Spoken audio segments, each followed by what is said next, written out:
mga kaibigan. Ako po ay nandito ngayon para subukin kung ano talaga ang mga nakuha kong mutya. Kung sadya po bang mga buhay itong mga ito o may patay ho. Ito po ang tinatawag na mutya ng linta. Kumbaga po busog siya. Kaya po siya ay umikli. Titingnan po natin kung siya po ay buhay.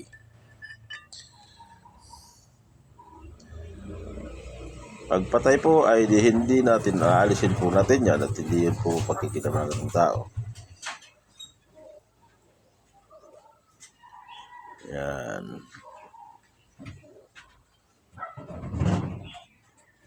Buhay po mga kaibigan. Ayan nakita po ninyo, kumukulo ho yan. Yan po ay buhay. Na mutya ng linta. Busog ho ang mutya ng linta. Busog na linta ho. Kumbaga po ay si namaluktot o kumbaga pagkatapos lang niya kumain na yan po ang kanyang guhit. Yan po. Yan po. Yan po ang mutya ng linta mga kaibigan. Napakaganda ho. Buhay ang mutya ng linta mga kaibigan. Buhay po siya.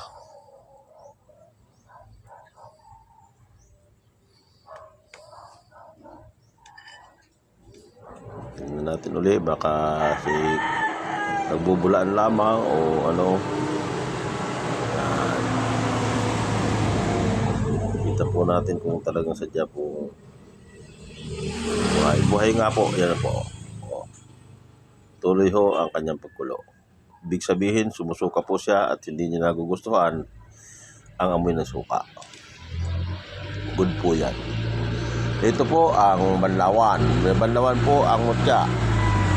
Sapagkat ito'y nangihina pagkatapos po nailagay sa suka. Kung hindi po natin nalalaman na ang suka ay pangalis na mga anting-anting sa katawan ng isang tao na gusto ng sumakabilang buhay.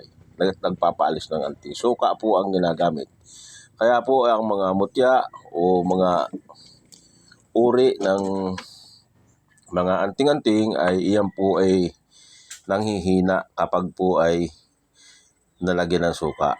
Kaya po iyan ay hanggang sa umalis. Kaya po yung sumusuka ay kinakailangan din po siyang banlawan agad ng tubig upang makabalik ang kanyang lakas. Ito po yung isa, hindi ko po alam kung anong klase mutya ito pero lampas po ang guhit ni Re. Ay maganda ho. Titingnan lang natin kung pakikinabangan o buhay po siya. Pag buhay po ay ating itatabi. At kung may gusto ay mababahagian. Kung yung may gusto ho. Kung may gusto lang naman. At naniniwala sa mga anting-anting. Titingnan po natin kung ito ho ay buhay.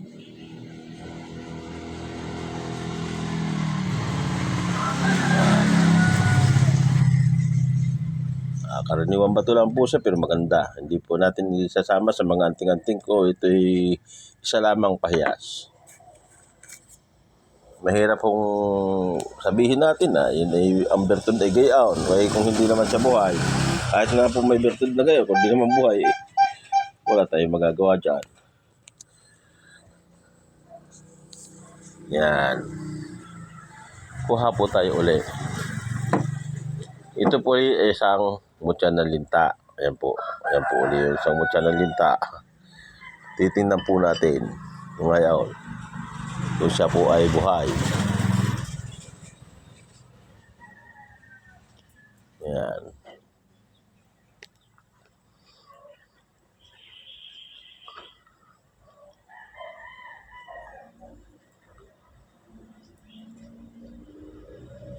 Yan, kahawig lang po siya, wala po siyang buhay.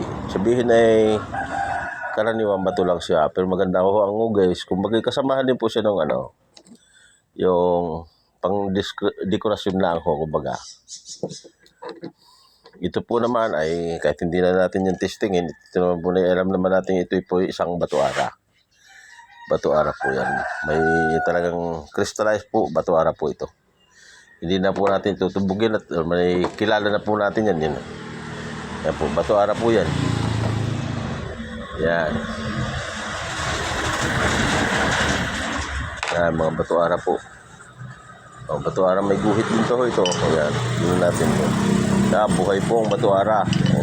Sa bato arang uri po ng batong puti, isang uri ng bato ara. Yan o, napakalakas din po niya. Buhay po siya. Mga kaibigan yan, buhay po. Ating mutya. Yan o, malakas o. Isa po siyang bato ara. At buhay po siya. Ito naman po ang isang lucky charm na magandang klaseng uri ng bato, mutya. Ayan o, ito po. Yan.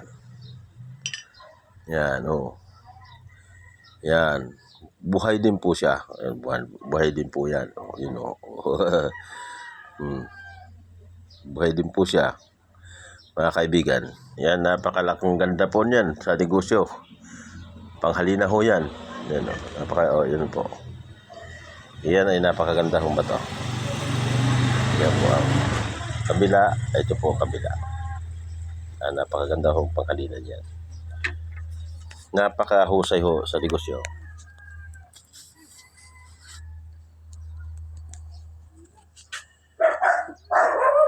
Ito naman yung tinatawag natin ng liklay.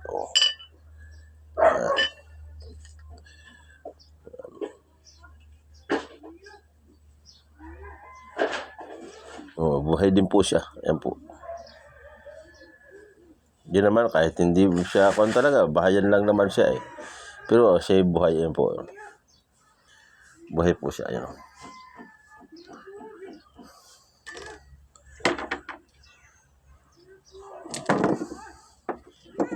Yan, ito kung titingnan natin itong isang ito, mutya ng lupa ho ito. Mutya po ng lupa yan. Mutya ng lupa. Mutya ng lupa.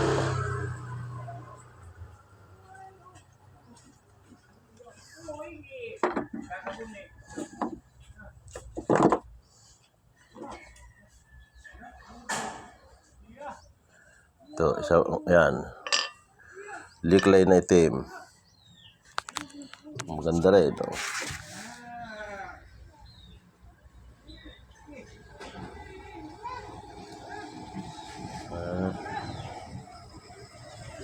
Karaniwang bato lang.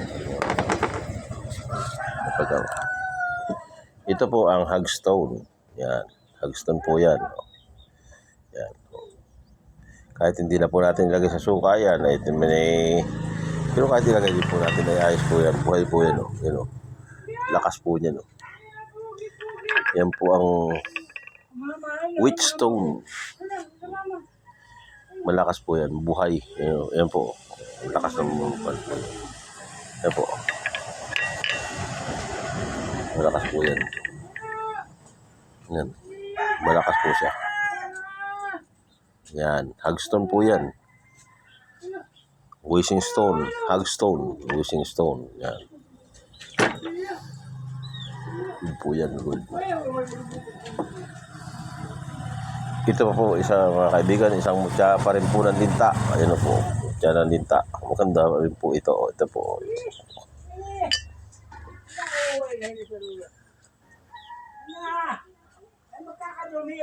Ayun sa mama.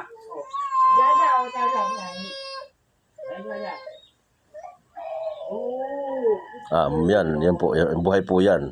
Di katulad po itong isa, wala pong, kaya maganda po lang siyang tingnan. Pero ito, ang ganda ho, yan, ito po, yan. Kita na po natin, yan. Yan, buhay po siya. Siyang tunay ho, siya ng linta nga po ito. Tignan po natin at baka ito'y manghina pa.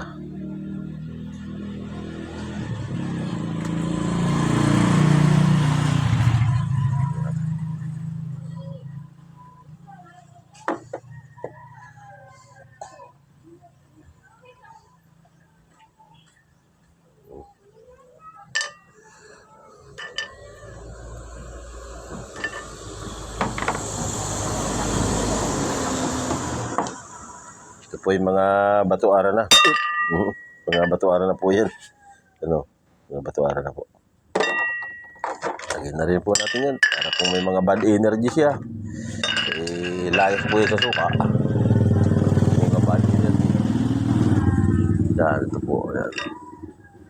Napakaganda rin pong mutya niyan. No? Yan, yan po. Yan. Mutya ng ilog, napakalakas. Napakalakas. Yung mutya po ng ilog, mga kaibigan. Napakalakas. Ito ng ilog. Napakaganda rin po yan. Yan.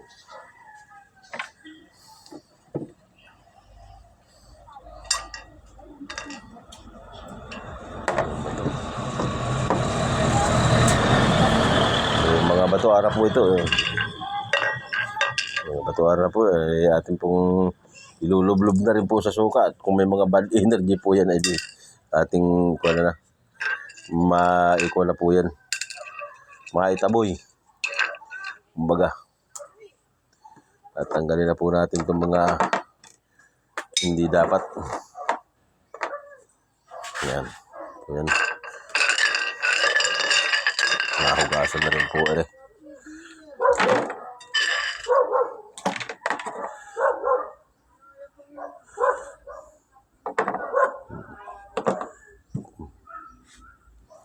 Ayan naman po mga kaibigan, ang ating nasuri ngayon na may buhay na mutya. Maraming salamat po mga kaibigan. Magandang umaga po ng araw ng Lunes ngayon, pizza 30 ng buwan ng Setyembre.